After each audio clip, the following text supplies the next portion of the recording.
What's up, everybody? Hope you all had a great day. Good morning, by the way, because it's like, what time is it? Like 3:30 in the morning right now. Um, so getting into this episode of GH, let me tell you something. Michael, I feel like he's trying it. I feel like he's pushing and pushing and pushing, and I could sense it in Sonny that Sonny is working overtime to not put hands on this boy. Because every time Michael gets disrespectful with Sonny and he gets that tone of voice with him, I just feel like Sonny is 30 seconds off his ass. And I could see the look on Sonny's face, and I think deep down he's trying his hardest to suppress what he really wants to do. And he has to keep reminding himself, he's my son, he's my son, he's my son. I think a lot of parents have that moment with their kids. Like when their kids start getting a little too mouthy and parents have to dig down deep to hold in what they really want to do. And they have to remind themselves, this my kid, this my kid, this my kid. Because let me tell y'all, and I think a lot of y'all parents out there can relate. I would think so.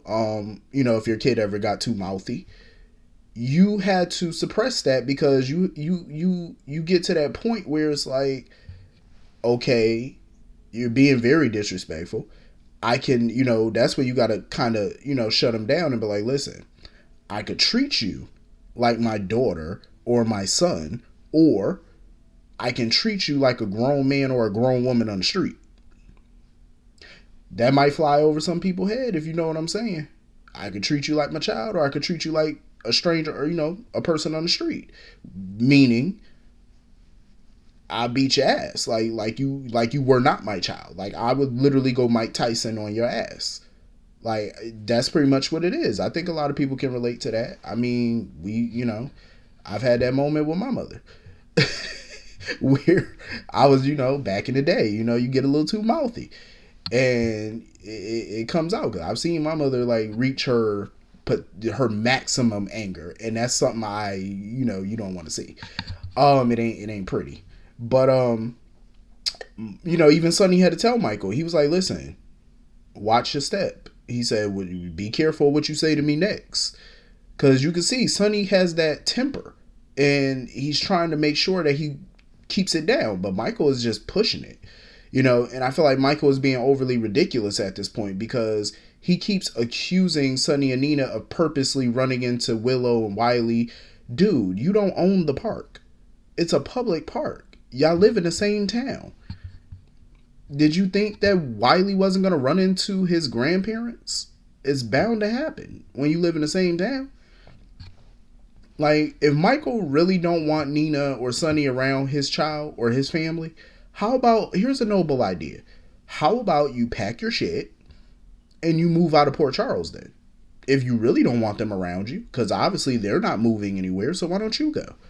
If you feel that strongly about it, otherwise shut the fuck up. Like, I'm just saying.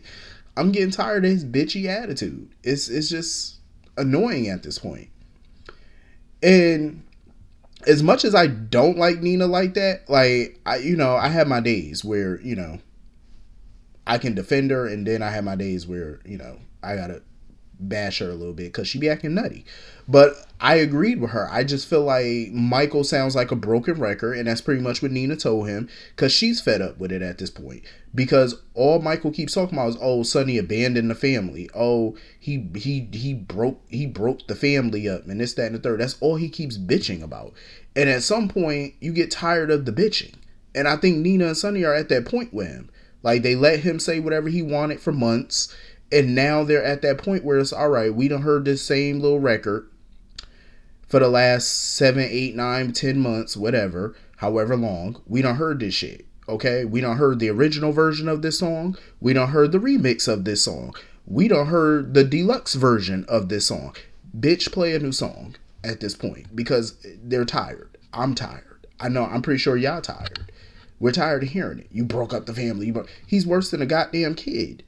Like, dude, you were 30-something years old. Why are you putting so much energy into your parents' marriage? They done been married 10 million times already. Hell, you should be used to their divorces by now. I'm just saying, like, shut the hell up. Like, go get a Coke and a smile. Be quiet. And that's what I'm talking about. He's so worried about Sonny and Nina. You got bigger fish to fry.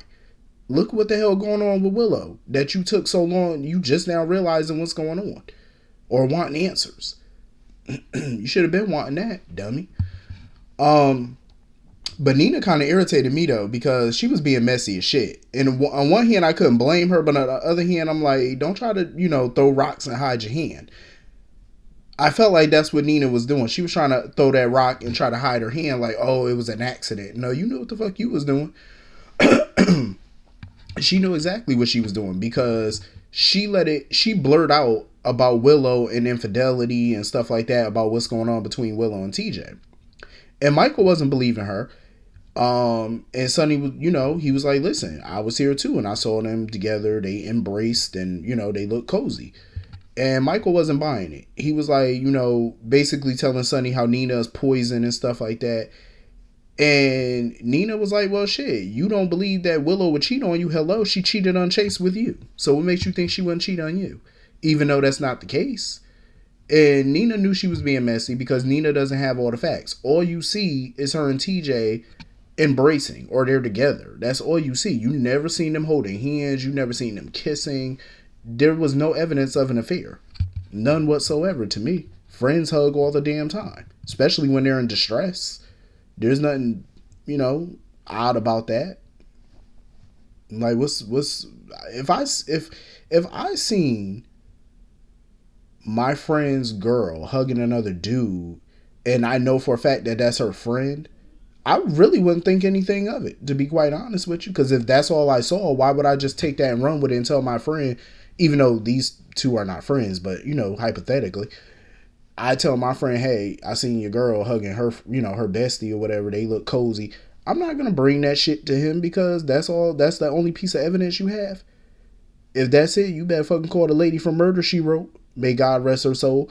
You better get Miss Fletcher down here to come and investigate this for you and get some proper answers. Because obviously, Nina, you're no sleuth. I'm just saying, And then she gonna sit there and tell Sonny, oh, I'm sorry for, blurting that out or whatever. Sonny dismissed it because he was like, Michael does that to people. He knows how to push people's buttons, so I can't say I blame him. That's why I feel like she threw a rock and hit her hands, because you're not sorry for telling him. I feel like, honestly, Nina's been chomping at the bit to tell Michael that shit. I honestly feel that way. Like, she could not wait to tell him that. I wouldn't be surprised. So anyway, moving on from that, Willow got the news that she is stage 4 at this point, and now she wants to accept treatment and stuff like that. And Terry was pretty much giving her option. She was like, well, we could start chemotherapy, but you're going to need a bone marrow transplant. And she wanted to get started on that immediately. And I feel like Willow just now realizes that she made a mistake waiting for treatment. Like, she regrets waiting. I'm like, duh, fool. Like, you gambling with your life at this point. I can understand she wanting to save her child, but cancer is no joke. You know what I'm saying? Leukemia is not a joke. You delay treatment, you can die. That shit ain't nothing to sit there and delay. You know what I'm saying? And now she want to cry, oh, I just can't leave Wiley. I can't leave Michael. You didn't say none of this before. Now you saying all this now? Now that you in the last stage of it? You better hope like hell chemotherapy work. And you better hope like hell you get a bone marrow. So, of course, Michael, Jesus Christ. Whew, good Lord. I don't know what's going on with me today. But, excuse me. So Michael busts up in the room or whatever. He want to know what's going down between them. I'm like, Willow, tell that boy what's going on, because it's long overdue. She should have told him from day one. I can understand taking a day or two to process the information, but after that, she should have been told Michael. You know what I'm saying? And you let it get all the way to this stage, to the death stage damn near. Like, are you nuts? No. Tell that boy. So anyway, moving on from that. Sam, I'm going to tell you right now, Sam was in her fucking bag in this episode. Sam had to remind some bitches that she a private investigator, because Sam did her thing with that necklace. She found out that the necklace belonged to Leopold at one point. She found out that 4 of the diamonds or whatever that's in the necklace belongs to the Ice Princess, which I figured. I figured it had something to do with the Ice Princess Ice Princess if Victor wanted it. You know what I'm saying? Because Victor made mention of it. So I had a feeling that's what it had something to do with. Then she found out the price tag on that thing. She said that bad boy worth $35 million. I said, well, good goddamn smack me twice. $35 million. I would have told Britt, okay, $35 million. Let's take our ass to the nearest jewelry store and sell this bitch. Let's take the good old time. Y'all seen those good old time commercials? Let's take it to his old ass and let's get some of this coin. I'm just saying, $35 million. And you still holding on to a bitch? Let's sell it. What the fuck wrong with you? We could be millionaires sitting here sipping champagne on yachts. What the hell is you doing? I'm just saying. But Sam, you know, she was in her bag with this case. Like, she got a lot of answers. But Britt wanted to know how the hell her father figured into it, because she wanted to know, like, how Faison and Leopold had something to do with this necklace. Like, she wanted to know if Faison bought it off of him or did he steal it, because Sam was like, there was no transaction documents to back up that anybody other than Leopold owned it. I was pissed at Britt because Britt went, you know, and told Cody about it. She was like, oh, it's worth millions. Like, why would you tell him that? Then gonna tell him, oh, if it turns out that Leopold is your father, then you may have a claim to the necklace. Britt, shut your ass, Britt. Shh. Why would you tell him that? Because him and Mac were at the hospital trying to get the test results, the DNA results. I have a feeling Cody might lie. I have a feeling that those DNA tests might say him and Mac are father and son. And I have a feeling Cody might lie about it. I have a feeling Cody gonna sit there and lie and say that Leopold really is his father and Mac's not his father, so he could try to stake a claim to that damn necklace. Because y'all saw the way he was holding that shit. I'm like, yeah, he shifty as all get out. I really hope that DNA test come back to say Mac is not his father. I have to say it again. I'm gonna sound like a broken record, but I don't give a shit. I feel like Mac deserves a better child than that. I'm just saying he deserves better. Because not to say Cody can't be rehabilitated to be somewhat better, but I just feel like he always gonna be a grifter. He always gonna be about this. Instead of making real connections and stuff like that, all he care about is that almighty dollar. That's all that boy care about. It is what it is. But if I was Britt, I would have shut my mouth about that. I wouldn't have told him shit. So anyway, moving on from that. So Liz, why do I feel like so many people got crammed into this episode today? I really felt like that watching this episode. I felt like so many people got crammed into this one episode. Like, it's a lot going on. I almost forgot about Liz and Finn. I swear to God, I was about to start talking about the other shit and I totally forgot about Liz and Finn. I'll make that brief because it wasn't really a whole lot to that. But she was just pretty much telling him about what happened with her parents and detailing everything, like the memories, all of that. And she finally told him that Rico was the one who fell down the stairs and was having an affair with Jeff. You know, like told him the whole kit and caboodle.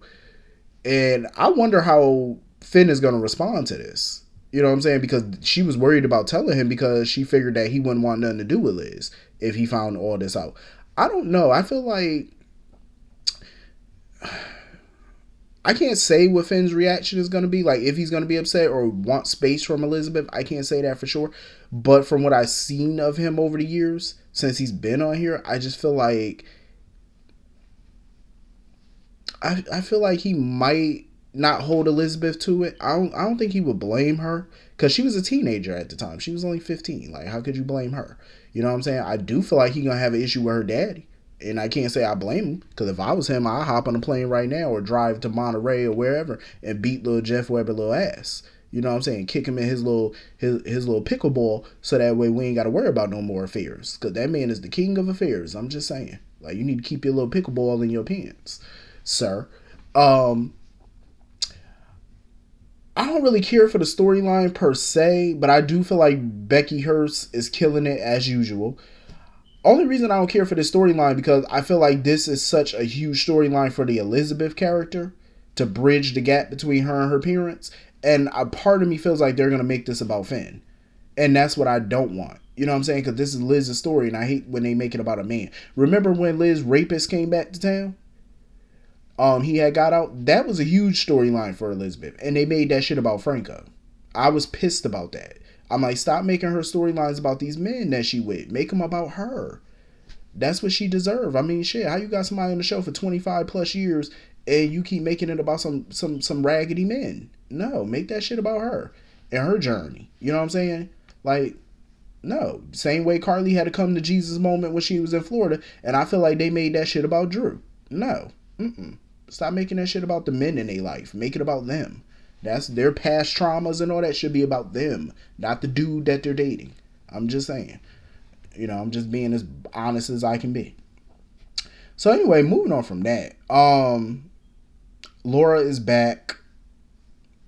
And that shit puts a smile on my face. Like, she is back. She is putting Victor ass on notice. And she even alluded to the fact that she felt like Victor might have had something to do with her mother's house burning down. I wouldn't be surprised, because I do feel like Victor might have did that just to get Laura out of town for a while. I feel like he definitely probably had something to do with that. And Laura kind of feel that way too. That's why she didn't flat out say it. She kind of alluded to it. She insinuated. You know what I'm saying? That he had something to do with that shit to get her to leave. I wouldn't doubt it. Victor's a crafty old man. Like, the dude is nuts. You know, he tried to be all up in arms about Charlotte being back and stuff, talking about, oh, her tests and all that are coming up. She was like, that's fine. She got time. And she wanted to come home. And the test ain't for another few weeks anyway. Like, Laura was standing her ground with old Krusty. And I love it. So after Victor left, her and Nicholas got some time. And, you know, she was bringing him up to speed. Like, letting him know, like, listen, don't trust Victor. Because at any given moment, Victor will turn on him and Spencer at the drop of a hat. And Nicholas, again, keeps thinking he can handle everything. Oh, I can handle Victor. No, you can't, Nicholas. You can't even handle Esme. What makes you think you can handle Victor? You can't even handle an 18, 19-year-old girl. This girl done took a damn bed sheet and shimmied her ass down the side of a castle. And you think you can handle Victor? Boy, please. You can't handle opening up a jar of pickles. I'm just saying. Let alone handle Victor Cassadine. You might want to leave that to the grown folk. I'm just saying. Let the OGs handle him. And you go try to figure out what you're gonna do about this nut girl. I'm just saying, like, so he, you know, Laura was asking him about Ava and stuff like that. He was like, "Oh, we getting a divorce and all that because I cheated." I'm like, I would have left that shit out the conversation. I wouldn't have told Laura that, but you know what? I respect it. You know, he felt like he gotta tell her. So anyway, Esme ass done shimmied and got her ass up out that room, and now she wandering around Windermere and stuff like that. She gonna give it to Nicholas. Now that she free, oh, she dangerous. Oh, she is more than dangerous now that she free. And Nicholas know that she out now. I'm like, bruh, you are in for a world of hurt. Because the beast done escaped the cage. And once the beast escaped, you can't put the beast back in. So it's a wrap for you, sir. So anyway, moving on from that. Listen, I was fucking shocked. I don't know why I'm shocked, but I was shocked. I'm looking, I'm like, wait a minute. All y'all working together to help Anna? Because now, apparently, Sonny is a part of the plan now. I said, get the fuck out of here. I was like, oh shit, y'all circling the wagons in this bitch.